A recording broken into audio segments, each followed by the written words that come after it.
Welcome to Transfer Exchange's Bundesliga update with Marie Schulte-Bockum. You can follow me on Twitter at Marie Schubo. That's MARIESCHUBO. So this week I'd like to focus on the traditionally two best German teams, definitely internationally the most well-known, and as you will know, I mean FC Bayern, Munich, and Borussia Dortmund, also known as BVB in Germany. And with Bayern Munich, a lot has happened this week. And I don't just mean the Upamecano transfer from RB Leipzig that was confirmed by FC Bayern this morning on Sunday. I also mean the signing of Omar Richards, a very promising left back, an English youth national player who plays for FC Reading. He's going to come on a free in the summer to Sebener Straße, to Bayern Munich's grounds.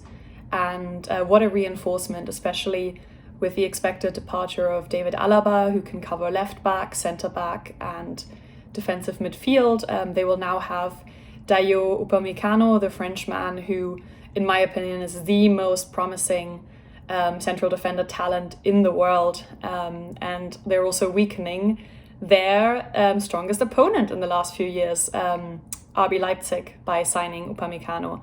That was a predetermined transfer clause of about 42 million euros. So a good deal, good business for Bayern. And Chelsea was closest to also signing Upamecano. Liverpool was also interested.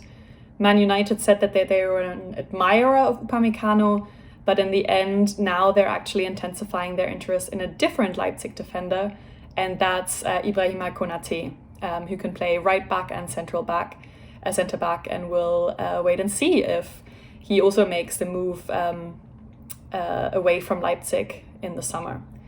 The other news at FC Bayern is, of course, that the Munich team won the Club World Cup, which I'm sure you're all very interested in.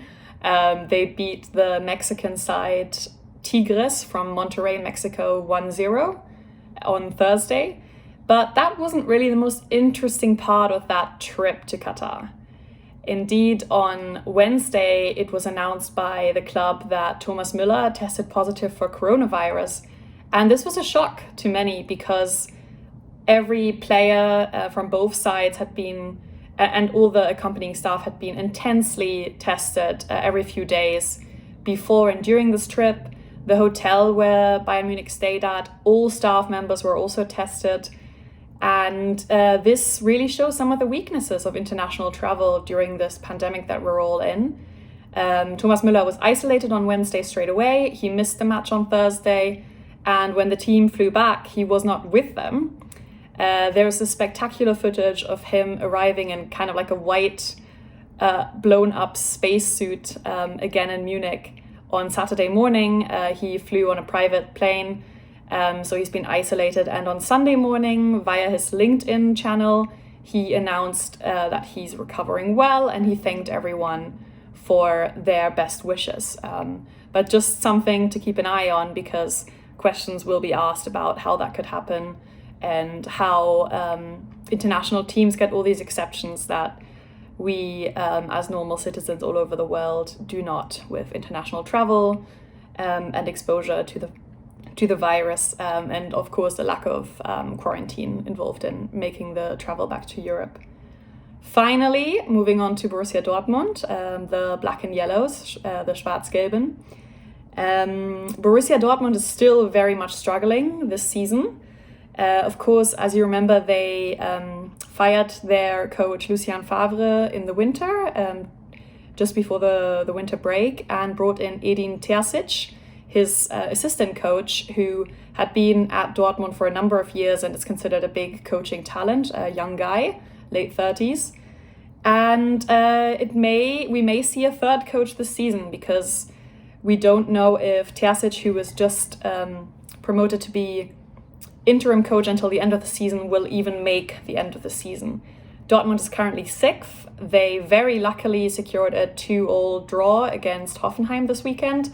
I say very lucky because Hoffenheim should have run away with that game. They had very good chances.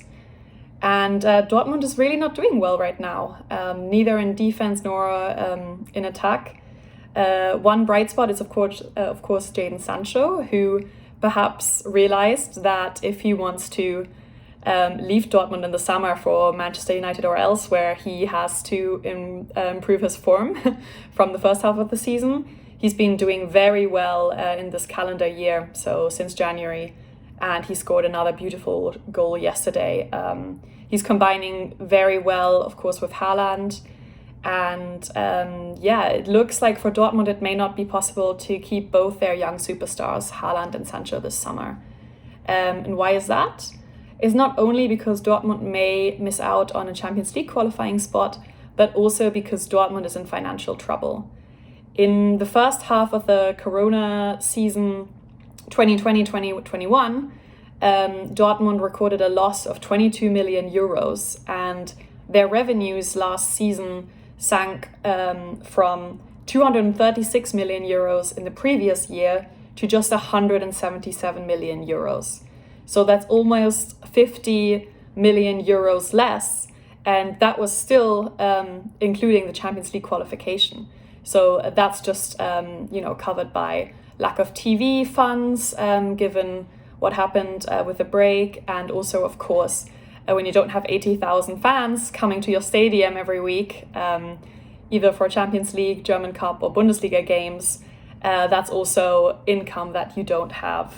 So very troubling times for Dortmund ahead, and even if they don't promote a different coach right now, they will have to hire a new coach in the summer. And behind closed doors, it seems that Marco Rose, who is of course Gladbach's coach, is their prime target. He plays a great brand of attacking football, was already successful before Gladbach at his previous club in Salzburg, and knows the Bundesliga, of course. The question is, will Gladbach let him go? Another name that you may hear thrown around, not just in the Bundesliga by Gladbach and Dortmund, but also potentially in the Premier League moving forward, is RB Leipzig's Jesse Marsch. He's American, came up through Red Bull New York in the States, and is a very confident guy who communicates well with his players. His players love him, is quite innovative, has a athletic, creative, and tactical approach to the modern game. And within the Red Bull Imperium in football, which includes Red Bull New York, Red Bull Leipzig, RB Leipzig, and of course Red Bull Salzburg, he's considered a protege who was frequently promoted by Ralf Rangnick when Ralf Rangnick was still at the club, or later the director of global soccer for the Red Bull football chain. So that could be something to keep an eye on as well. And for Dortmund, if they do have to cash out on some of their players this summer to make up for possibly another huge loss in revenue, then it will probably either be Haaland or Sancho that will be sold from the assets. And then other players who will certainly raise interest from European competition include Rafael Guerreiro on the left side. He can play, he's kind of an attacking left back winger who scores goals, provides goals, is technically one of the finest players in the Bundesliga, and is just 27 years old, Portuguese international. Gio Reyna, the young American teenager, who is following in Christian Pulisic's footsteps as a US talent, who's kind of having his breakthrough at Dortmund. And then, of course, also Jude Bellingham, who only came in the last summer and has a long contract, but the 17-year-old English player is doing very well. So Dortmund would do very well to get their act together and still qualify for the Champions League this season, so that their best players don't all leave. That's all I have for you today. We focused on the two most famous clubs in Germany, and in future weeks we will also look at other clubs and other business. Tweet at me if you want me to cover anything in particular. You can find me on Twitter at Marie Schubo, Schubo. Thank you. Dankeschön. Goodbye.